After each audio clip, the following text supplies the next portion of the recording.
ਹਰਜੀਤ ਕੌਰ ਜੀ ਯੂਐਸਐਸ। ਵਾਹਿਗੁਰੂ ਜੀ का खालसा वाहिगुरु जी की फतेह।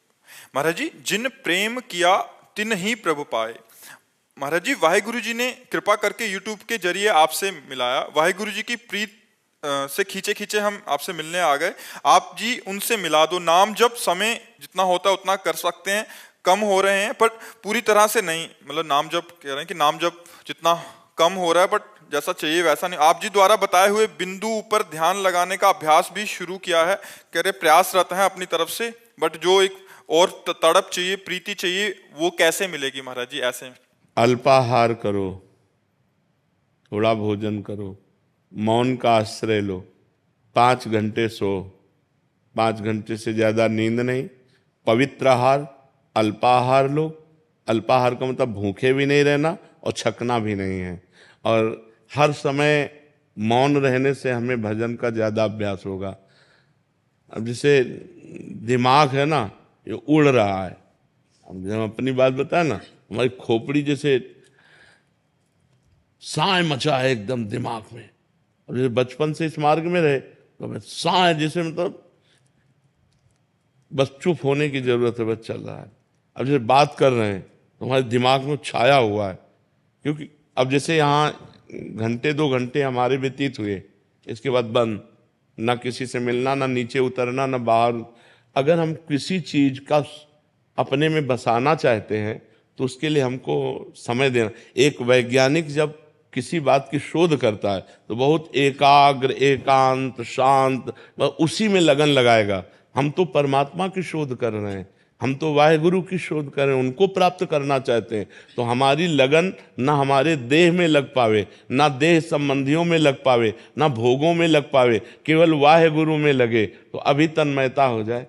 तन्मया स्थिति जब तक नहीं आएगी तब तक बात नहीं बनती। तो हमें हर समय अपने गुरुदेव में, अपने इष्ट में लगे रहना है और जबान चलाते रहना है। जैसे अब हम उपांशु जप कर रहे हैं, मानसिक नहीं,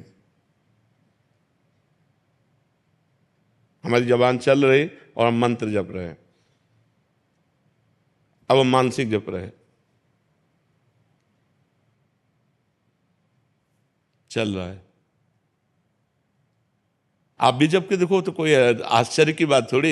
2-4 बार तो आप भी मानसिक जप सकते हो, फिर मन भाग जाएगा। देखो चल रहा है, मानसिक में कोई हरकत नहीं होती, चल रहा। उपांश में हरकत होती जबान में, ऐसा लगेगा कुछ बुदबुदा रहे हैं। और वाचिक में तो ऊपर है ही है, राधा राधा राधा राधा राधा राधा राधा। तो ऐसे हम हर समय उपांश में रहें जब तक हमारी मानसिक स्थिति अचंचल ना हो जाए। अचंचल का मतलब होता है स्थिर। जैसे विषयी पुरुष का मन भगवान पे लगाया जाए तो भागकर विषय में चला जाएगा, ऐसे भक्त का मन विषय में लगाया जाए तो भागकर भगवान में आ जाएगा। वो विषय में नहीं लगेगा क्योंकि उसको स्वाद मिल गया है नाम का, उसको वाहिगुरु की कृपा मिल गई है। तो हमको चाहिए कम भोजन, कम सुनना, कम बोलना, कम सोना। अगर इन नियमों को हम धारण करें और एकांत सेवन अधिक समय करें और खूब नाम जब उपांश से करें तो हमारा मानसिक में प्रयोग, जहाँ मन लग गया फिर वो हटाए नहीं हटता है। मन निरंतर प्रभु में लग जाए फिर वो हटाए नहीं हटता है। ये जो हम आपको बताते हैं कि हम ऐसे ऐसे, ये बहाबूदी नहीं बताते, अहंकार के लिए नहीं, लेकिन अभ्यास। यदि अभ्यास किया जाए तो बहुत सरल हो जाएगा। हम आपसे बात कर रहे हैं लेकिन हमारे दिमाग में वही बात नाच रही। जैसे आप हमारी बात सुन रहे हो, अंदर कुछ और चल रहा है, चल रहा है ना। जैसे डबल कह दे कि आप हमसे बात कर रहे हो तो भजन कैसे कर रहे हो? तो जैसे आप हमारी बात सुन रहे हो, श्रवणेंद्रिय से सुन रहे हो, लेकिन आपका अंदर का सिस्टम कुछ और चल रहा है। आप हमारी बात पे पूरे नहीं हो, बार बार कुछ और चल रहा है। वही उसी जगह जब नाम पहुंच जाता है तब बार बार हम आपसे बात कर रहे हैं लेकिन वो खिंचाव उसी तरफ चल रहा है। तो हमारा निरंतर भजन होगा। जब हमारा ऐसा चिंतन होगा तो हमारा निरंतर भजन होगा। उसे कहते हैं परावाणी के द्वारा भजन। होता है वैखरी, मध्यमा, पश्यंती और परावाणी। परावाणी में वो परिपक्व साधक हो जाता है, वो सिद्ध साधक हो जाता है जिसकी ऐसी स्थिति होती है। तो हमको एकांत सेवन करना है, हमको पवित्र और थोड़ा भोजन करना है। अपवित्र भोजन भी भजन में बाधक है, तो ये ध्यान रखें कि हमारा भोजन बहुत पवित्र होना चाहिए और हमारा संग बहुत पवित्र होना चाहिए, और बस 5 घंटे से ज़्यादा सैया में सोना नहीं चाहिए, उठ के बैठ जाए और नाम जप करने लगे। ऐसा अभ्यास करके देखो। और मूल तो गुरु कृपा है, वाहेगुरु जी की कृपा है, प्रयत्न अपना है, प्रयास अपना है, और फल तो गुरु कृपा से ही प्राप्त होता है।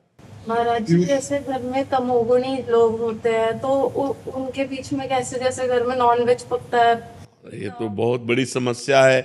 उस हाँ, बहुत नहीं, ये तो बहुत बड़ी समस्या है उस परिवार के भक्त की, जिसके परिवार में ऐसा आहार विहार किया जाता हो और वो भक्ति करना चाहे। ये तो बहुत बड़ी समस्या है। बड़ा दुर्भाग्य है कि हमको ऐसा प्रतिकूल वातावरण मिला। बड़ा दुर्भाग्य, बड़ा सौभाग्य है जिनको अनुकूल वातावरण मिले, लेकिन फिर भी स्वयं ना खाए। स्वयं मान लो आप पत्नी किसी की होंगी, आप किसी की बेटी होंगी, किसी के घर में तो रह रहे होंगे, अगर उन लोगों का दबाव है तो आपको बनाना पड़ेगा, आपको उनको पवाना पड़ेगा, आपको उनके बर्तन मांजने पड़ेंगे, लेकिन आप मत खाइए। तो भगवान ये बात तो जान रहे हैं ना कि आप किस समस्या में हो, लेकिन आपका मन भगवान की तरफ है, इसी बात से भगवान रीझ जाएंगे। आप स्वयं पवित्र रहिए, स्वयं मत खाइए। लेकिन अगर ऐसा दबाव है कि आपको बना के देना पड़ेगा, तो आप मान लो किसी की पत्नी हो तो आपको बना के देना पड़ेगा, बर्तन मांजने पड़ेंगे, लेकिन आप मत खाइए। आप भगवान से प्रार्थना कीजिए कि मेरा दुर्भाग्य कि मुझे ऐसा वातावरण मिला है, पर नाथ मैं आपका इस जीवन में भजन किए बिना व्यर्थ नहीं जाने देना चाहती जीवन, इसलिए आपको प्राप्त करना चाहती हो। अंदर ही अंदर प्रार्थना कीजिए, आप मत खाइए। मुझे लगता है कि अगर परिवार के लोग थोड़ा भी सुलझे हों तो जो ना पाना चाहे उसे दबाव नहीं देना चाहिए। आपकी भाई रुचि है, आप नहीं छोड़ पा रहे, लेकिन जो छोड़ कर दिए हैं तो उनको सपोर्ट करना चाहिए, उनको दबाव नहीं देना चाहिए।